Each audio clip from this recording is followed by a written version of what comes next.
kita mulai. Nah, pada pertemuan kali ini kita akan membahas tentang analisis sensitivitas metode grafik. Nah, pada pertemuan yang sebelumnya kita sudah membahas tentang penyelesaian dari suatu program linear dengan menggunakan metode grafik. Nah, ada dua cara yang kita gunakan, yaitu dengan menggunakan garis lidik atau isoprofit, dan yang kedua kita menggunakan titik sudut atau corner point. Nah, kemudian setelah kita membahas tentang solusi optimal, kita juga sudah membahas tentang kasus-kasus khusus pada program linear. Ada beberapa kasus khusus yang kita pelajari, yaitu pada kasus degenerate atau kasus kemunduran. Kemudian kita juga membahas tentang kasus solusi tak layak. Kemudian kita juga membahas tentang kasus solusi tak hingga, dan kita juga membahas tentang kasus program linear bilangan bulat. Nah, di sini kita akan membahas tentang analisis sensitivitas. Nah, mengapa hal ini menjadi penting untuk kita bahas? Karena ada beberapa pertanyaan yang muncul tentang seberapa sensitif solusi optimal terhadap pengaruh perubahan data, atau dalam artian bagaimana pengaruh perubahan data terhadap solusi optimal itu sendiri. Dan yang kedua pertanyaannya itu adalah sampai seberapa jauh perubahan itu dibenarkan tanpa mengubah solusi optimalnya. Jadi kita tidak mengubah sampai solusi optimalnya, atau walaupun mengubah solusi optimal itu kita tanpa menghitung solusi optimal dari awal kembali. Nah, ada 3 pertanyaan yang ingin dijawab dalam analisis sensitivitas.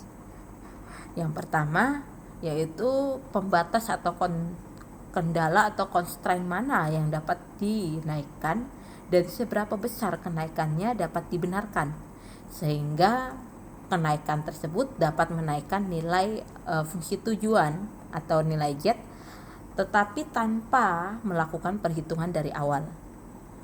Dan pertanyaan yang kedua yang ingin ditanya atau yang ingin kita jawab yaitu kendala atau pembatas mana yang mendapatkan prioritas untuk dinaikkan.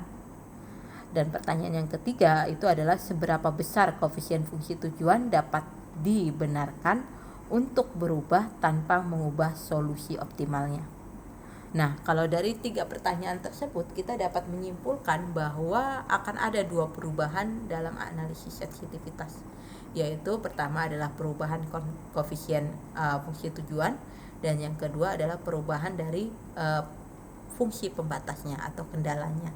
Nah, itu akan kita bahas. Ya, ini sudah kita bahas tadi. Kita langsung, di sini ada Ibu berikan contoh. Contohnya di sini adalah AkzoNobel mempunyai sebuah pabrik cat yang menghasilkan 2 jenis cat, yaitu cat untuk eksterior dan cat untuk interior. Nah, bahan baku untuk cat tersebut adalah bahan baku A dan bahan baku B, yang masing-masing itu tersedia maksimum 6 ton dan maksimum 8 ton per harinya. Nah, kebutuhan masing-masing jenis cat per ton terhadap bahan baku disajikan pada tabel berikut. Yang bahan baku A, kebutuhan bahan baku A untuk eksterior itu adalah 1 ton per harinya. Kebutuhan bahan baku B untuk interior itu adalah 2 ton per harinya. Nah, ketersediaan maksimum untuk bahan A itu adalah 6 ton. Bahan baku untuk kebutuhan bahan baku B untuk cat eksterior itu adalah 2 ton, dan untuk cat interior adalah 1 ton, dan ketersediaan maksimumnya adalah 8. Nah, permintaan harian cat interior itu lebih tinggi daripada permintaan cat eksterior, tetapi tidak lebih dari 0,5 ton per hari. Sedangkan permintaan cat interior maksimum 2 ton per hari. Keuntungan per ton cat interior dan eksterior masing-masing 3 juta dan 2 juta. Berapa masing-masing cat harus diproduksi oleh perusahaan untuk memaksimumkan pendapatan kotornya atau memaksimumkan keuntungannya. Nah, berarti langkah pertama untuk merumuskan program linearnya tentu kalian harus menentukan kira-kira variabel keputusannya itu apa? Nah, karena kita lihat di sini kita akan memaksimumkan keuntungan maksimum dari cat interior dan cat eksterior, berarti X1-nya itu adalah interior dan X2-nya adalah X1-nya eksterior dan X2-nya adalah interior. Nah, itu sudah kita tentukan untuk yang pertama, yaitu variabel keputusannya. Nah, untuk yang kedua berarti kita harus mengetahui kira-kira fungsi tujuannya itu apa. Nah, fungsi tujuannya tadi adalah memaksimumkan keuntungan cat interior. Masing-masing untuk cat interior 3 juta dan eksterior 2 juta. Karena tadi eksterior itu adalah X1 dan interior tadi adalah X2. Ini X2, ini X1, berarti 2 kali X1 tambah 3 kali X2, ini adalah fungsi tujuannya. Fungsi tujuannya memaksimumkan. Nah, kemudian setelah kita sudah menemukan fungsi tujuannya, berarti yang selanjutnya yang harus kita bahas yaitu tentang perumusan dari fungsi kendala. Nah, kita lihat di sini ada beberapa kendala ya. Yang pertama, kendala bahwa bahan baku A itu tersedia hanya maksimum 6 ton. Nah, sedangkan tadi kebutuhan bahan baku A untuk cat interior itu adalah 1 ton.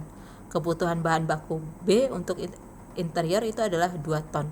Karena eksterior tadi X1 dan interior tadi X2, berarti 1 kali X1 ditambah 2 X2, karena ketersediaan maksimumnya adalah 6, berarti kurang dari 6. 1 X1 ditambah 2 X2 kurang dari 6 sama dengan 6.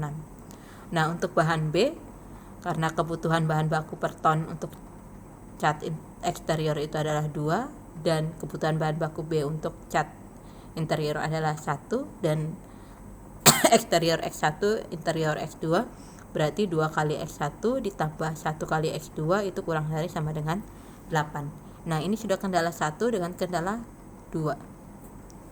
Sekarang kita lihat apakah ada kendala yang lain. Nah, ternyata di sini dikatakan permintaan harian cat interior tadi adalah X2 lebih tinggi dibanding dari permintaan cat eksterior, tetapi tidak lebih dari 0,5 ton per hari.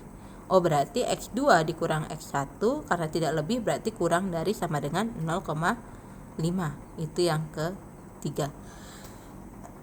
Dan yang keempat, ya di sini dikatakan permintaan cat interior tadi X2 ya, maksimumnya 2 ton. Berarti yang keempat adalah X2 itu kurang dari sama dengan 2 ton.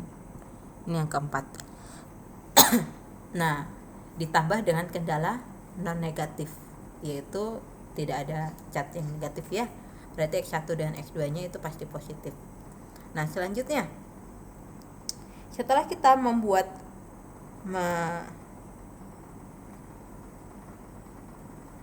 melihat, berarti kira-kira perumusan persoalan ini ke dalam model program linear itu adalah seperti ini, dimana ini definisinya tadi X1 adalah jumlah cat eksterior dan X2 adalah jumlah cat interior. Kemudian maksimumkan untuk perumusan fungsi tujuannya adalah maksimumkan 2X1 tambah 3X2 dalam jutaan. Perumusan kendalaannya ketersediaan bahan baku tadi sudah kita bahas, yaitu X1 tambah 2X2 kurang dari sama dengan 6. Kendala ketersediaan bahan baku B-nya adalah 2X1 ditambah X2 kurang dari sama dengan 8. Nah, kemudian kendala permintaannya yang tadi dikatakan bahwa X2 itu lebih tinggi dibanding X1. Dan perbedaannya itu tidak lebih dari 0,5 ton per harinya. Kemudian kendala yang keempat tadi adalah permintaan maksimum dari interior. Karena interior tadi X2, berarti X2-nya itu adalah 2 ton. Nah, ini perumusannya. Nah, kemudian setelah kita rumuskan, berarti selanjutnya adalah kita menggambarkannya dalam bentuk grafik. Ya. Dimana kita lihat di sini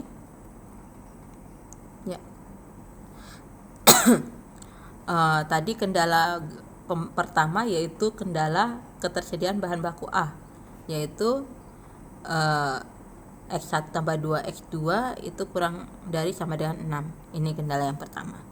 Kendala yang kedua itu adalah bahan baku B, di mana 2X1 tambah X2 itu sama dengan kurang dari sama dengan 8. Dan kendala yang ketiga tadi adalah kelebihan dari X1 terhadap X2, yaitu tidak lebih dari 0,5. Ini yang kendala ketiga. Dan yang kendala keempatnya adalah permintaan maksimum interior itu adalah 2 ton. Nah, dari keempat kendala ini, karena keduanya kurang dari sama dengan keempat-empatnya, berarti daerah visible-nya di sini.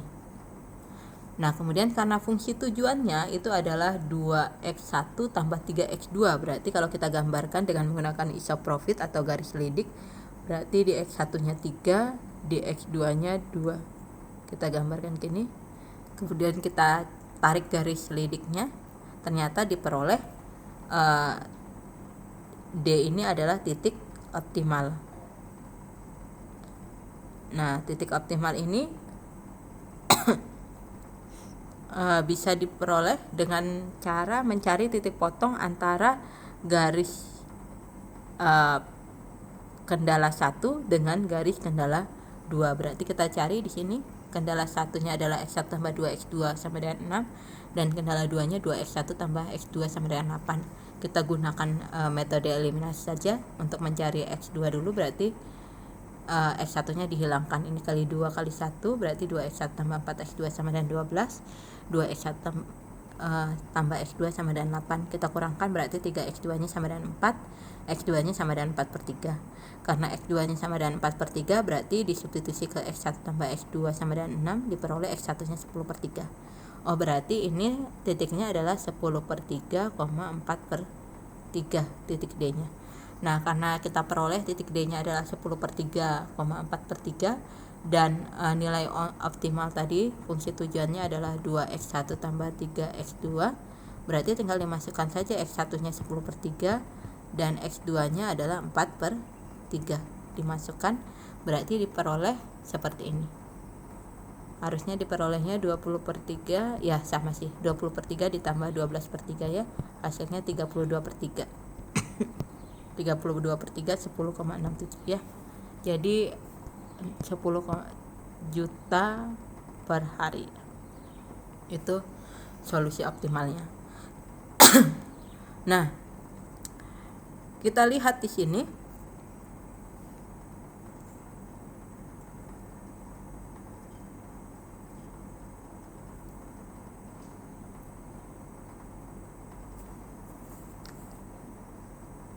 dari perhitungan solusi optimalnya, yaitu tadi D-nya itu adalah 10/3,4/3. Kita lihat ketersediaan maksimum dari kendala A itu adalah X1 tambah, bentar Ibu hapus dulu ya. Oke.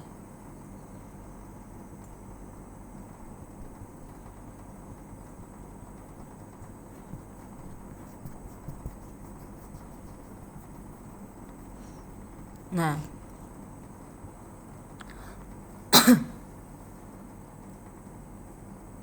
oke. Nah, seperti yang Ibu jelaskan tadi, ada 2 perubahan ya, yaitu perubahan dari pembatasnya atau sumber dayanya. Sumber daya yaitu bahan A dengan bahan B. Kita lihat di sini ada bahan A dan bahan B. Nah, berarti akan kita bahas satu persatu. Yang pertama yang kita bahas adalah analisis sensitivitas dari perubahan dalam kapasitas sumber daya. Nah, ada beberapa masalah dalam analisis sensitivitas perubahan dalam sumber daya di sini. Yang pertama adalah berapa banyak suatu sumber dapat ditingkatkan untuk memperbaiki nilai optimal dari fungsi tujuan. Dan yang kedua, berapa banyak suatu sumber dapat diturunkan tanpa menyebabkan perubahan dalam solusi optimum saat itu. Nah, ketika kita lihat di grafik ini tadi, Kan tadi D-nya itu adalah 10,3 10/3,4/3 ya, titik D-nya. Nah, kita tahu kalau misalnya pembatas 1 yaitu pembatas bahan baku A itu tersedia, yang tersedia itu adalah maksimumnya 6 ton, dalam artian X1 tambah 2 X2 nya itu kurang dari sama dengan 6. Sedangkan yang dipakai itu adalah X1 nya, kita masukkan X1 nya itu adalah 10/3 ditambah X2 nya kan 4/3, berarti 2 kali 4/3. Nah, 10/3 kita tambah 2 kali 4/3 kan 8/3. 10/3 ditambah 8/3 kan 18/3. 18/3 kan 6. Oh, nilainya sama ini dengan ini. Ternyata yang tersedia dengan yang yang dipakai itu sama. Nah, karena yang tersedia dengan yang dipakai itu sama, berarti kendala ini itu habis terpakai. Pembatasnya habis terpakai. Pembatasnya habis terpakai. Nah, karena pembatasnya habis terpakai, berarti pembatas ini kita sebut dengan pembatas yang langka, atau nanti kita sebut sebagai pembatas binding, karena habis terpakai. Nah, sama, kita coba masukkan ke sini 2x1 tambah x2. Tadi kan maksimumnya yang tersedia itu maksimum 8 ton ya. 2x1 ditambah x2 itu maksimumnya 8 ton. Nah, setelah kita masukkan x1 nya adalah 10/3, x2 nya 4/3, berarti 2 kali 10/3 ditambah 4/3, ternyata hasilnya adalah 24/3, hasilnya 8. Oh, ternyata nilainya sama, yang tersedia dengan yang dipakai itu sama, berarti dia habis terpakai. Karena dia habis terpakai, berarti dia pembatasnya langka. Nah, sedangkan pembatas yang ini itu tidak habis terpakai. Nah, dengan demikian pembatas untuk sumber daya itu dibagi menjadi dua. Sumber daya pembatas binding dan pembatas non binding. Nah, kita lihat di sini. Pembatas binding itu adalah sumber daya yang langka. Nah, pembatas binding itu biasanya itu melewati atau melalui solusi optimal.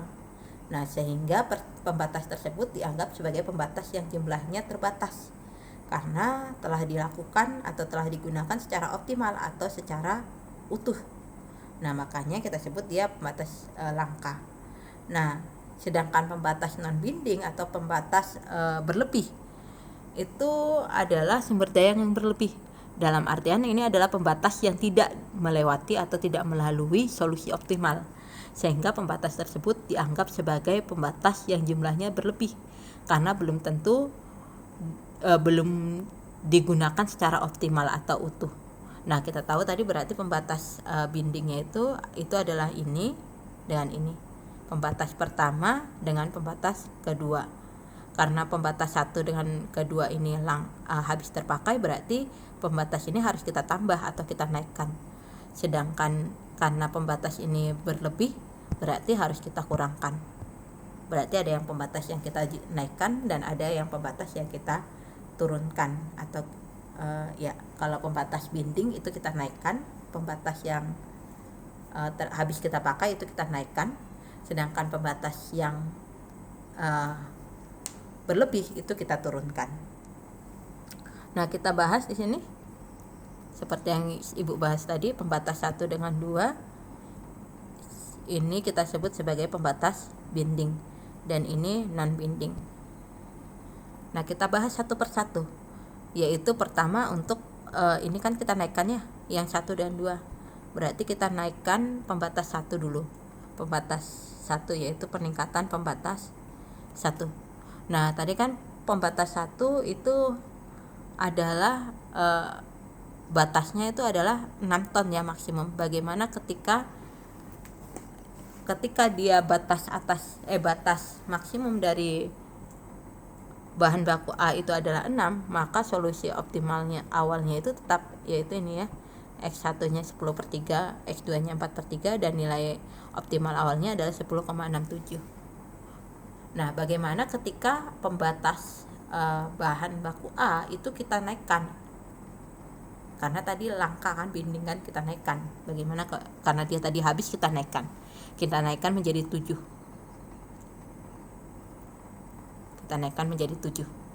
Nah, setelah kita naikkan menjadi 7, ternyata berarti di sini berubah. Ini berubah ya, berubah menjadi 7. Nah, berarti titik optimalnya jadi di sini. Nah, titik optimalnya mengalami perubahan, yaitu di sini. Ketika kita pakai garis lidiknya kan tadi adalah 2x1 ditambah 3x2 ya, di sini. Nah, solusi optimal barunya berarti X1-nya adalah 3, X2-nya adalah 2. Ketika kita masukkan ke dalam nilai optimalnya, berarti karena tadi fungsi tujuannya adalah 2x1 tambah 3x2, berarti 2 kali 3 tambah 3 kali 2, berarti sama dengan 12. Nah, dengan demikian, karena tadi sudah kita tahu baru solusi optimalnya adalah ini, berarti bahan baku A itu dapat kita naikkan menjadi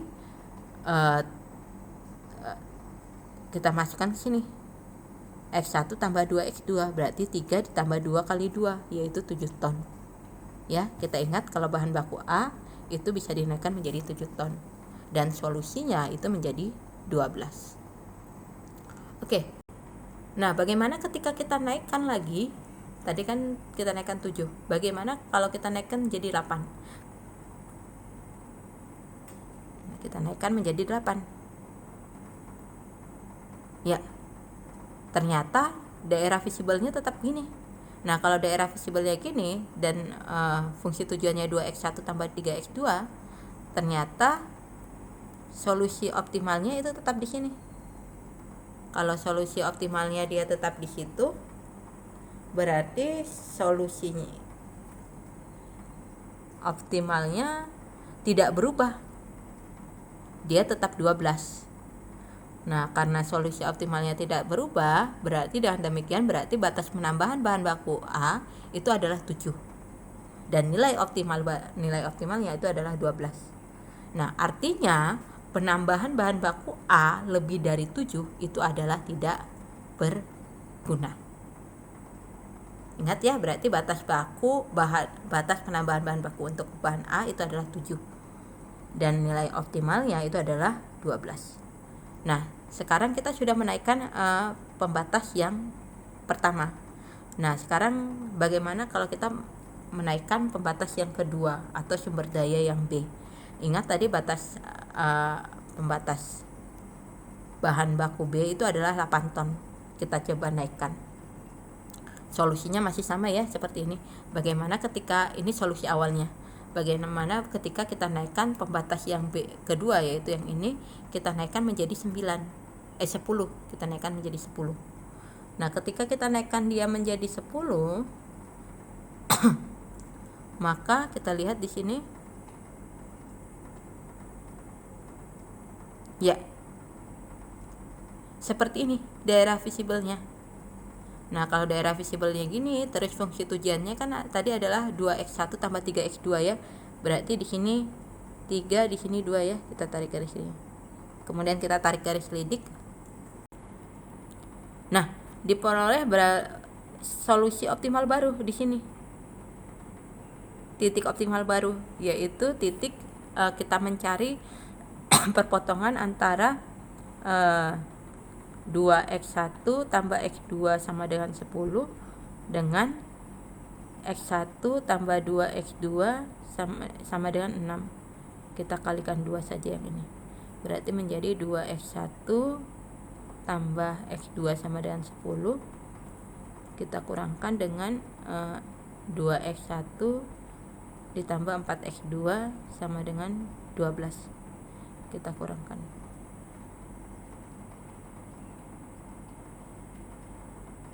Ya.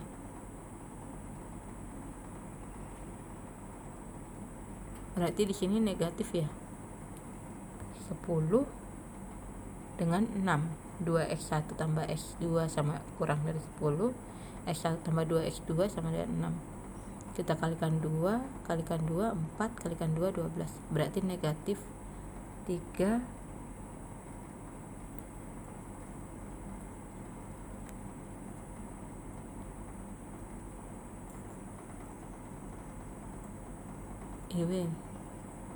negatif 3 sama dengan 4. Berarti x2 nya kok negatif ya? 2x1 tambah x2 sama dengan 10, baru x1 tambah 2x2 sama dengan 6. Kita kalikan 2, 2x1 tambah 4x2, 6 kali 2, 12. Oh ini 10 ya, berarti di sini min 2. Oh berarti 2/3. x2 nya 2/3, berarti x1 nya itu sama dengan 6 dikurang 2 kali 2/3, 4/3. Berarti 18 kurang 6, 14/3. Oh berarti titik barunya itu adalah 14/3, 2/3. Ya, itu titik barunya. Nah karena kita sudah dapatkan titik barunya yaitu 14/3, ini berarti dia solusi optimal barunya tadi adalah ini 14/3 dengan 2/3. Dengan demikian nilai optimal barunya 2 kali 14/3 ditambah 3 kali 2/3 yaitu 34/3. Nah 34/3. Nah bagaimana kalau misalnya kita naikkan lagi? Kalau tadi kan baru kita naikkan menjadi 10, bagaimana kalau kita naikkan menjadi 12? Kita naikkan lagi menjadi 12. Nah ketika kita naikkan menjadi 12, daerah visibelnya menjadi seperti ini. Nah daerah visibelnya seperti ini berarti di sini kita coba untuk menggunakan fungsi tujuan tadi 2x1 ditambah 3x2 ya. Berarti 2x1 ditambah 3x2 berarti gini ya fungsi tujuannya. Kita tarik garis selidik.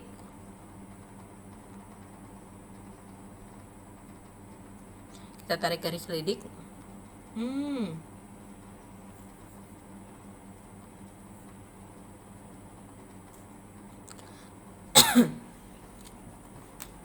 Kita tarik garis selidik, kita peroleh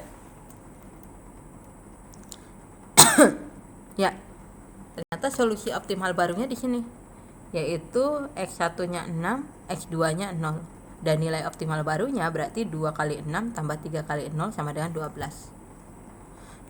Itu ininya tadi 12 ya, bahan baku ininya 12.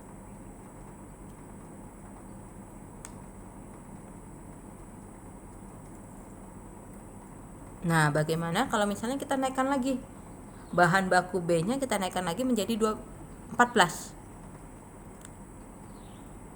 Kita naikkan lagi menjadi 14. Ternyata daerah visibelnya tetap seperti ini. Kalau kita gunakan fungsi tujuan atau garis selidik, berarti nanti diperoleh ternyata dia tetap di sini titik optimalnya. Solusi optimalnya tetap di 6,0.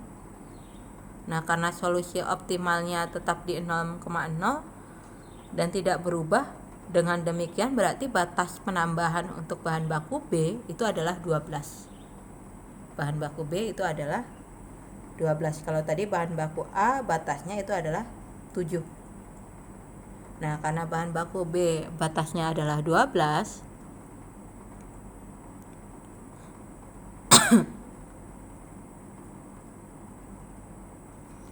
artinya penambahan bahan baku untuk bahan baku B lebih dari 12 itu berarti dia tidak berguna.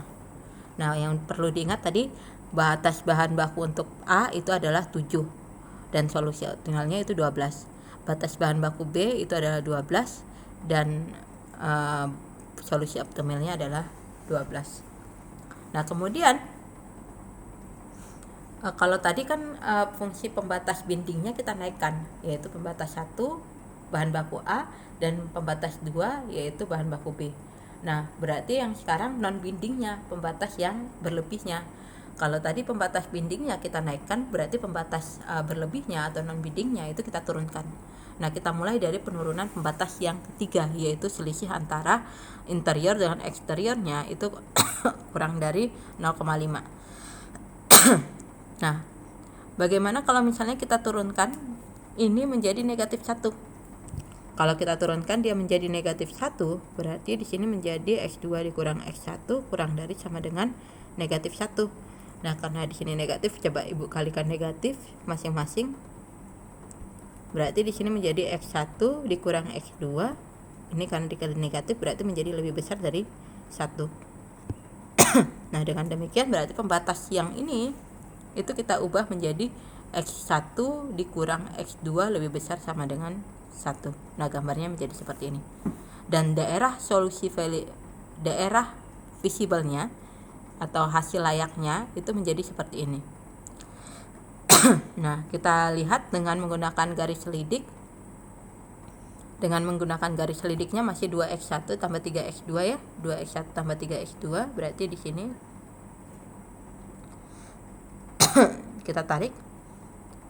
Ternyata kita peroleh solusi optimalnya masih di sini, tidak berubah. Yang artinya walaupun selisih antara permintaan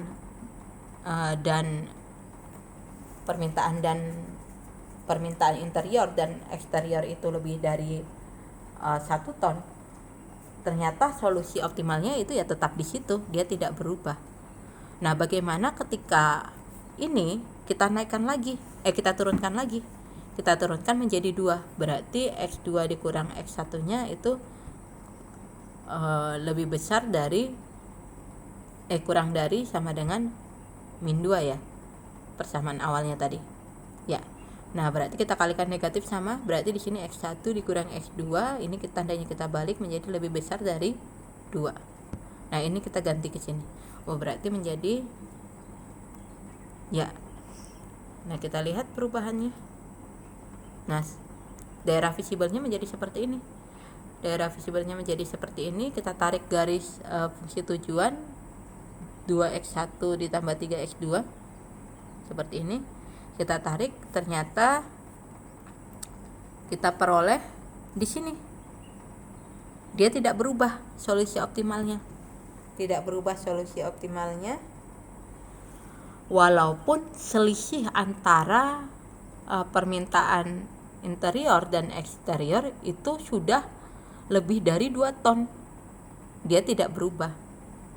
Nah, kalau kita naikkan lagi misalnya jadi 3. Kalau kita naikkan lagi menjadi 3 berarti solusi optimalnya malah menurun. Padahal kita kan mau menaikkan solusi kan. Jadi nggak mungkin lah kita turunkan sampai dia jadi negatif 3. Nah, berarti batas untuk penurunan untuk pembatas 3 itu adalah 2. Negatif 2 ya. Oke. Dengan solusi optimalnya 32/3 dari negatif 1 kan tadi ya, dari negatif 1. Nah, sekarang kalau tadi sih kita sudah penurunan pembatas yang ketiga, yaitu kelebihan interior terhadap eksterior. Nah, sekarang kita akan melihat penurunan pembatas yang keempat. Penurunan pembatas yang keempat ini adalah maksimum interiornya. Bagaimana kalau maksimum interiornya itu kita turunkan? Nah, kalau tadi kan X2-nya kurang dari sama dengan 2. Solusinya masih seperti ini. Bagaimana kalau misalnya kita turunkan? Kalau kita turunkan dari 1 berarti dia di bawah solusi optimal, berarti dia harus sama seperti ini. Kita turunkan berarti dia menjadi 4/3. Nah, di sini dia. Gambarnya menjadi seperti ini. Dan ternyata solusi optimalnya masih tetap di sini. Tidak berubah walaupun permintaan zat interiornya turun hingga 4/3. Nah, batasnya berarti 4/3 ya. Nah, dengan demikian baru kita lakukan analisis sensitivitas. Nah, analisis sensitivitasnya ini kira-kira sumber daya mana yang perlu diprioritaskan untuk ditingkatkan. Nah, untuk melihat pemprioritasan yang ditingkatkan berarti kalian harus melihat keuntungan kenaikan keuntungan yang lebih besar. Nah, kenaikan keuntungan yang lebih besar itulah yang kita sebut sebagai shadow price. Shadow price itulah yang kita sebut sebagai YI. Nah, YI ini di sini dirumuskan sebagai delta max ZI dibagi delta max BI, di mana delta max dari ZI itu adalah perubahan maksimum solusi optimal dalam nilai Z akibat peningkatan pembatas I. Dan delta max BI itu adalah perubahan maksimum dari sumber pembatas I. Ini I kecil ya. Dan YI-nya itu adalah shadow pembatas I. Kita ingat tadi adalah untuk pembatas yang pertama itu kenaikan maksimumnya itu adalah 7. Sedangkan pembatas yang kedua kenaikannya 12.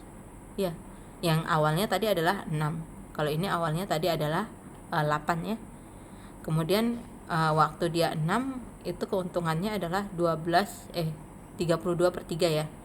Dan ini keuntungannya menjadi 12. Ini 32/3 dan keuntungannya menjadi 12. Nah, untuk yang pembatas yang ketiga, dia berubah dari -1 menjadi -2. Dari 1 menjadi 2 ya. 1 menjadi -2. Nah, kemudian yang untuk yang ini untuk yang pembatas yang keempat itu berubah menjadi dari 2 menjadi 1/3 atau 4/3. Nah, kita lihat di sini. Nah, ini sumber dayanya. Nah, sumber daya kita lihat di sini, sumber daya 1 jenisnya itu tadi adalah bending ya. Dalam artian dia langka karena dia habis terpakai tadi. Nah, ketika kita tingkatkan jumlah maksimum dari sumber daya A, bahan baku A itu menjadi 7, yang awalnya itu 6, selisihnya itu 1, ternyata waktu dia 7 keuntungannya 12, sedangkan waktu dia 6 keuntungannya 32/3. Nah, perubahan maksimumnya berarti 12 dikurangi 32/3 yaitu 4/3. Nah, dengan demikian shadow price-nya tadi kan adalah perubahan maksimum dalam fungsi tujuan yaitu delta Z, kita bagi dengan perubahan maksimum dalam sumber yaitu delta YI. Berarti kita bagi 4/3 dibagi 1 yaitu 4/3. Nah, kemudian untuk yang kedua, pembatas yang sumber daya bahan baku B itu juga pembatas bending juga karena langka ya, tadi habis terpakai.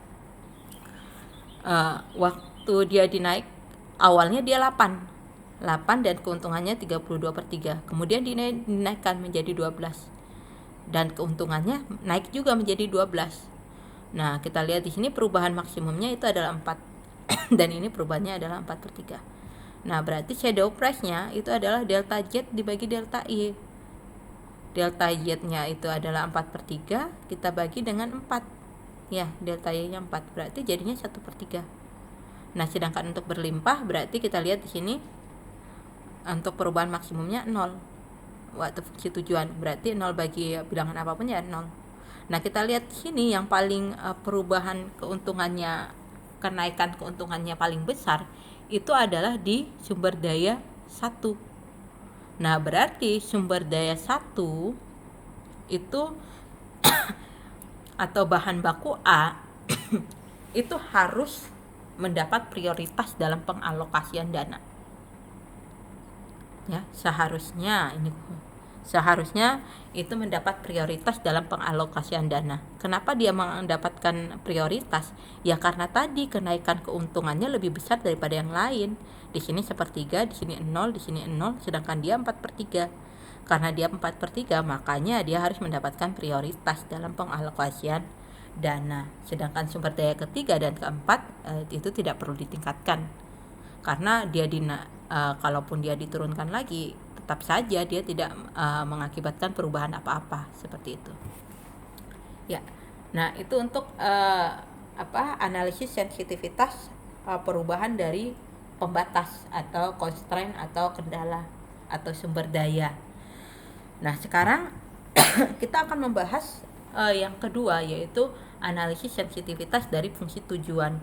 Nah, ada beberapa masalah sensitivitas dalam fungsi tujuan, yaitu yang pertama, berapa banyak koefisien fungsi tujuan dapat diubah tanpa menyebabkan perubahan pada solusi optimal. Jadi ingat, solusi optimalnya itu tidak berubah. Dan yang kedua, berapa besar koefisien fungsi tujuan dapat diubah untuk merubah status sumber dari berlimpah ke langka dan sebaliknya. Nah, di sini akan kita bahas satu persatu. Kita mulai dari ya fungsi tujuannya ya. Kita mulai ingat fungsi tujuan itu kan karena di sini dua variabel, berarti bentuk umumnya adalah C1 X1 ditambah C2 X2 ya. Nah, kita akan meningkatkan yang dulu adalah C1 dulu dan C2-nya tetap. Oke, waktu dia awalnya itu adalah 2X1 ditambah 3X2 ya. 2X1 tambah 3X2, fungsi tujuannya itu adalah solusi optimalnya tetap di 10/3, 4/3 ya. Dan nilai Z-nya adalah 32/3. Nah, ketika nilai C1 kita naikkan, yaitu yang ini tadi ya, 2-nya. Ini kita naikkan menjadi 3. 3/3. Kalau kita naikkan menjadi 3/3, berarti di sini ya jadinya gini ya fungsi tujuannya. Gitu. Di sini menjadi 3. Nah, maka kita lihat gini. Nah, berarti solusi optimalnya masih tetap di D, yaitu 10/3, 4/3. Dan karena solusi fungsi tujuannya berubah, berarti 3 kali 10/3 tambah 3 kali 4/3, hasilnya Z-nya 14. Nah, kemudian kita cek lagi bagaimana kalau C1-nya itu naik jadi 4. Ininya naik jadi 4. Kita coba kalau dia naik jadi 4, gambarnya berarti di sini 4/3 ya, berarti di sini 3, 4. Nah, kalau kita tarik kayak gini ya, berarti dia memperoleh masih solusi optimalnya di sini tidak berubah. Ini tadi jadi 4 ya. Ya. Karena dia tidak berubah, berarti tetap solusi optimalnya. Nah, kita masih mencari kira-kira dia berubah di mana gitu, batas berubahnya di mana. Kita tambahkan lagi C1-nya jadi 5. Kita naikkan menjadi 5. Di sini menjadi 5. Kalau kita naikkan menjadi 5, berarti 5X1 tambah 3X2, berarti di sini gini ya gambar fungsi tujuannya. Nah, kita tarik fungsi tujuannya, masih kita peroleh titik optimalnya masih di D. Tetap di D. Hanya saja yang berubah 5 kali 10/3 ditambah 3 kali 4/3, hasilnya 62/3 ya. Nah, penasaran lagi, kalau ditambah satu lagi, kira-kira kalau ini dinaikkan jadi 6 bisa nggak ya? Solusinya berubah nggak? Nah, kalau keuntungan X1-nya dinaikkan jadi 6. Nah, kita naikkan lagi, keuntungannya jadi 6. Berarti 6 dengan 3. Berarti di sini 3, di sini 6. Oh, ternyata dia sejajar atau berhimpit dengan ini pembatas yang pertama, pembatas yang kedua. Pembatas kedua kan gradiennya itu adalah C1 dibagi negatif C1 dibagi C2, berarti negatif 2 dibagi 1, berarti negatif 2. Nah, karena tadi di sini fungsi Z-nya adalah 6X1 tambah 3X2, berarti M-nya sama dengan negatif 2 dibagi negatif 6 dibagi 3, berarti negatif 2. Oh, ternyata sama. Nah, karena sama berarti berhimpit. Berarti solusi optimalnya masih di D. Nah, karena solusi optimalnya masih D, berarti masih sama ini. Kapan kira-kira dia berubah? Itu pertanyaannya. Nah, ketika kita naikkan lagi 7, Z-nya menjadi 7. Di sini menjadi 7. Kita naikkan menjadi 7, berarti gambarnya kira-kira jadi gini ya. Nah, ketika kita tarik, nah ternyata dia berubah sudah. Dia berubah menjadi di E. E-nya itu adalah 4,0, solusi optimal baru. Berarti batas atasnya itu adalah 6, batas atas nih. Nah, karena di sini sudah berubah, karena tadi kita kan tidak merubah solusi optimal seperti itu. Nah, kalau kita sudah tahu batas atasnya itu adalah 6, sekarang kita melihat kira-kira dia batas untuk ke bawahnya kira-kira berapa. Bagaimana kalau ini kita turunkan menjadi 1? Kita turunkan menjadi 1. Di sini jadi 1. Berarti persamaannya jadi seperti ini. Nah, ketika kita tarik, dia seperti ini. Oh, ternyata dia sudah berubah di C. Solusi optimalnya udah berubah di C. Nah, menjadi 2 lah, padahal kita mau mencari batas atasnya. Nggak mungkin 2 menjadi batas atas. Apakah bisa saja sih, tapi apakah ada masih di antara 2 dan 1? Kita ambil saja misalnya 0,5. 0,5 kita ambil. Nah, ternyata 0,5 itu sejajar berhimpit dengan, oh, ini Ibu salah ya. Ini salah. 0,5 kan, kalau 0,5 harusnya di sini. Di sini harusnya ya. Ya. Nah, ternyata dia berhimpit dengan garis X1 tambah 2X2 kurang dari sama dengan 6. Ini kan 0,5 ya.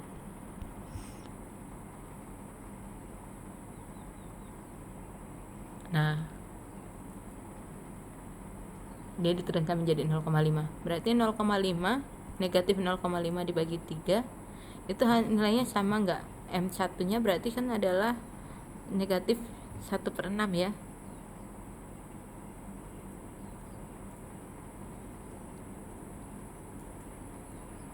Negatif 0,5/3. Kok beda? Ya.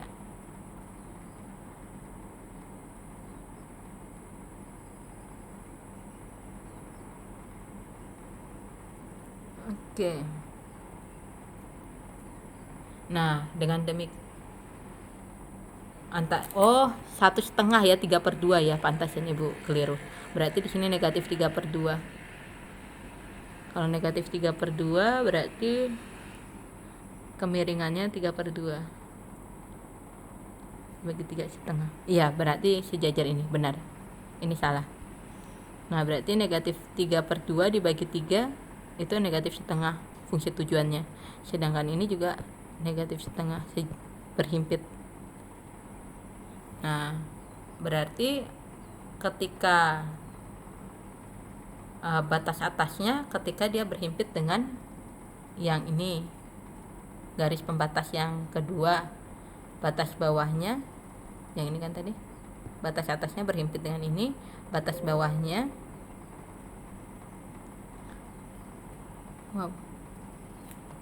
batas bawahnya berhimpit dengan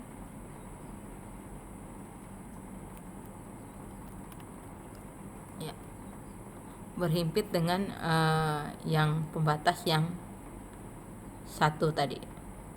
Nah, dengan demikian berarti dapat kita simpulkan berdasarkan informasi tabel terlihat bahwa nilai koefisien 1 yang tidak berubah, C1 yang tidak berubah berada di sini, di antara sini. Berarti di antara 3/2 sampai 6, di mana batas bawahnya tadi 3/2 dan batas atasnya adalah 6. 3/2 ini dia dengan gradien dengan garis pembatas yang 1 ya. Sedangkan yang ini dia dengan pembatas yang kedua. Nah, kita lihat di sini, dan demikian rank perubahan nilai koefisien fungsi tujuan C1 itu tidak mengalami perubahan titik optimal itu pada ini 3/2 sampai 6. Jika diperhatikan bahwa batas rank ini adalah ketika nilai C1 diturunkan sampai beririsan dengan garis pembatas pertama, ya kan tadi Ibu katakan.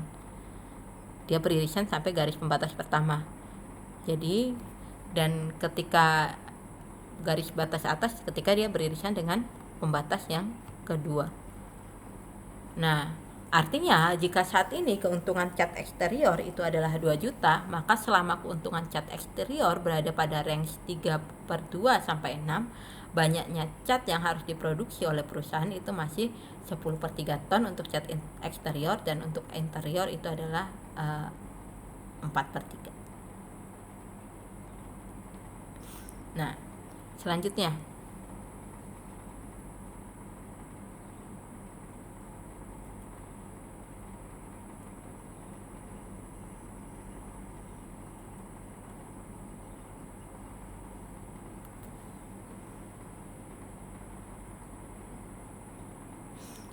yang kedua yaitu ketika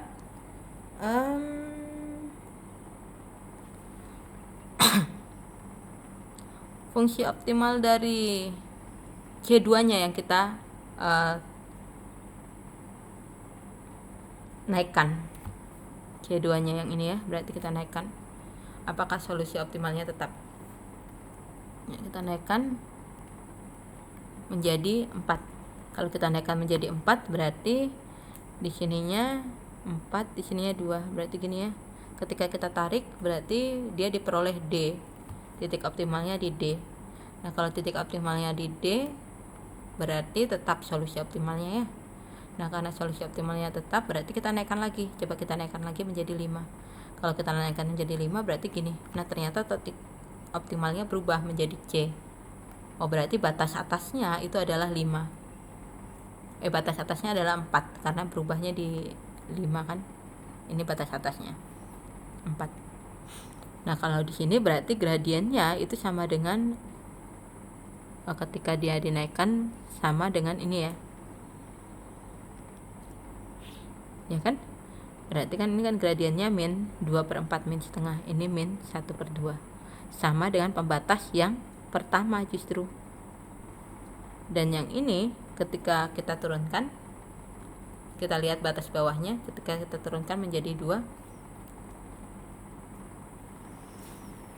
kita turunkan menjadi 2, berarti di sini menjadi 22, berarti gini ya. Nah, kita tarik garis lidiknya, berarti diperoleh titik optimalnya masih di D. Ya, masih di D. Nih, 22 masih di D. Cuma Z-nya aja yang berbeda, karena kan 2 kali 10/3 ditambah 2 kali 4/3, 28/3 ya. Nah, kemudian bagaimana kalau kita turunkan lagi menjadi 1? Ya, berarti 1 dengan 2 ya. Di sini kita turunkan lagi menjadi salah. Ya. Ya, kita turunkan lagi yang ini ya, yang diturunkan. Yang ini. Kita turunkan lagi menjadi 21, berarti di sininya ini ya. Nah, kita peroleh berarti solusi optimalnya masih di D.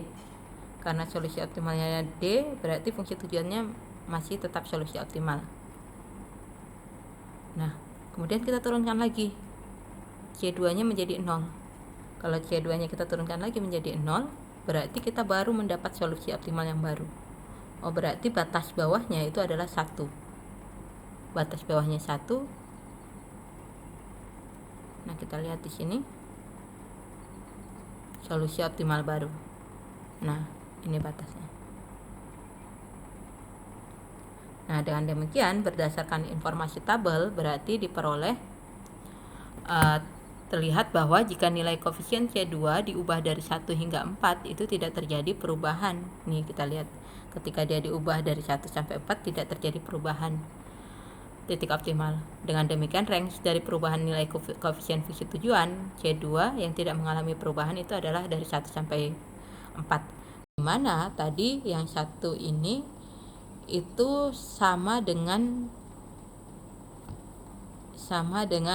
pembatas garis yang kedua.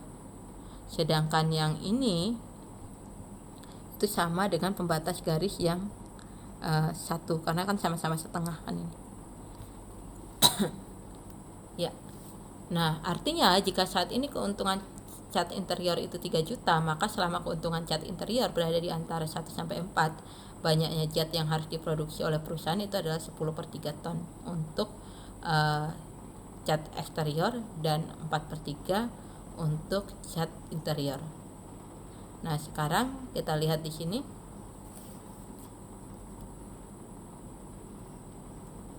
Rentang C1 untuk mempertahankan solusi optimal pada titik optimal awalnya, minimum dari C1 itu adalah kemiringan dari Z itu sama dengan slope pembatasnya. Berarti negatif C1 per 3 sama dengan negatif setengah. Berarti C1 nya itu sama dengan 3/2.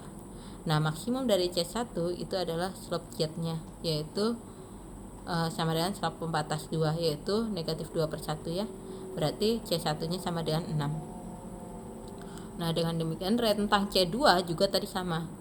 Berarti kan tadi fungsi tujuannya itu adalah 2C1 ditambah 2X1 ditambah C2 X2. Berarti kemiringannya adalah ini dibagi dengan ini, negatifnya, negatif 2 per C2. Slope pembatas kedua kemiringannya adalah negatif 2/1. Berarti C1 nya adalah 1.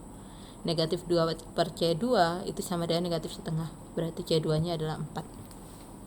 Seperti itu. Itu untuk slope.